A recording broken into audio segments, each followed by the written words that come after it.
nurses! So, kamusta kayong lahat? I hope you're doing well and studying well and also enjoying at the same time, okay? So, don't worry. Alam ko na magiging nurses tayong lahat at magiging nurses kayo in 2026.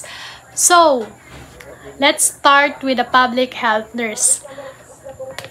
With a public health nurse, i-differentiate muna natin kung ano yung public health nurse and difference niya sa community health nurse. Public health nursing was a traditional seen as a subspecialty nursing practice generally delivered within official or governmental agencies. Meanwhile, community health nursing is a broader and a more general specialty or that encompass many additional subspecialty like school nurse, occupational health nursing, and forensic nursing and home health. So as you can see, yung PHN, isang focus niya is a population, like a big picture ng health. So yun yung focus niya. Yung community naman is on the ground or focus niya is yung family and individual. So, yung community health nurse is nagda-direct ng care dun sa mga family and individual sa community. If you want to become a public health nurse, ito yung mga qualifications and functions natin.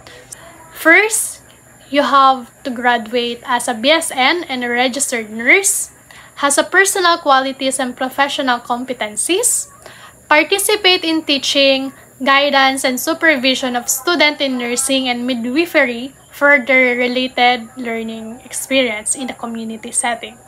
Supervises midwives, formulate a supervisory plan and conduct supervisory visits. Monitors and evaluate midwives and nursing auxiliaries' performance. Initiate and participate in activities to promote his or her supervisor's personal and professional growth. Establishes linkages and collaborative relationships, collaborates with the other healthcare providers and professionals and community representatives, develop, implements, and evaluates nursing care plan or program plan.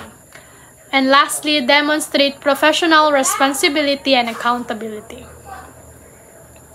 So, if you want to become a community health nurse naman, here's the roles and functions. For the qualifications, registered nurse, and you also graduated with Bachelor of Science in Nursing.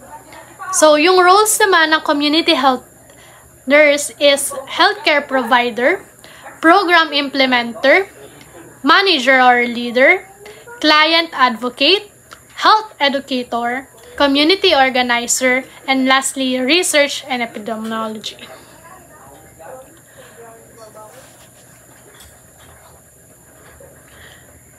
So, also, if you want to become a school nursing, yung primary role ng school nursing is support student learning and ensures that educational potential is not hampered by unmet health needs.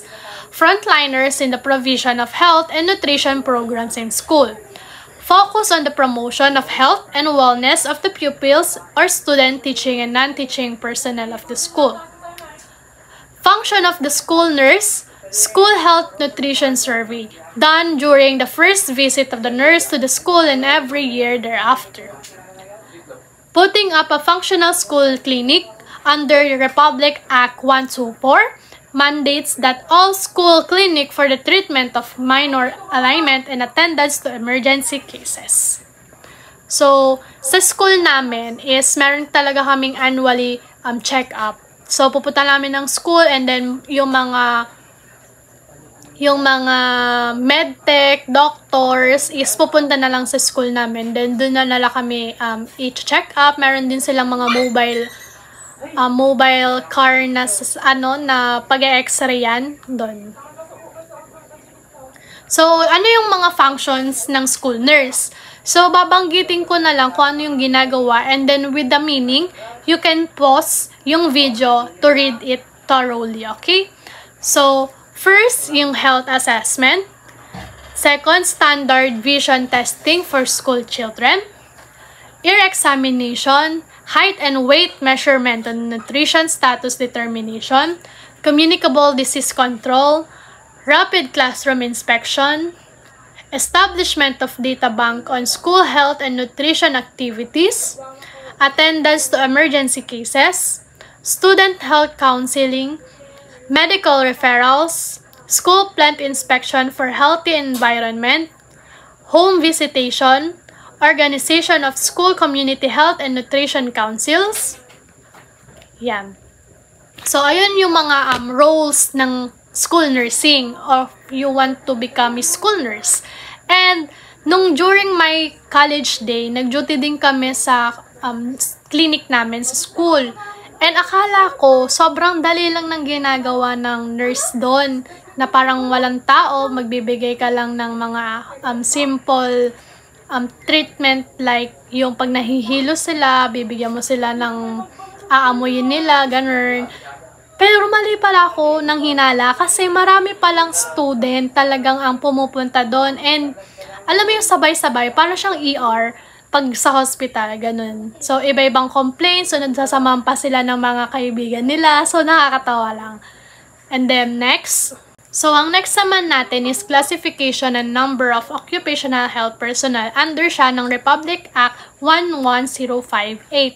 So dito, inaalam natin kung ilang first aider, ilang nurse, ilang dentist, o ilang physician ang kailangan sa ganong kadaming workers. For example, kapag meron kang business na merong 1 to 9 na workers, kailangan mo ng isang first aider. Ganon. So, for example naman, sa 100 to 199 na workers sa isang company mo, kailangan mo ng 2 na first aider, 2 occupational health nurse, yun. Yun yung kailangan mo na health personnel. So, yun lang guys. I hope you natutunan kayo with our public health nurse. Dito naman sa public health nurse, hindi mo naman kailangang na sauluhin lahat. Alamin mo lang kung ano yung mga ginagawa nila. Intindihin mo lang kung ano yung mga gagawin nila at ano yung mga function mo or roles mo as a public health nurse, as a community health nurse, and as a school health nurse. Okay? And fighting lang guys. Kayang-kaya natin to. And magiging registered nurses tayong lahat. Yun lang guys. Thank you!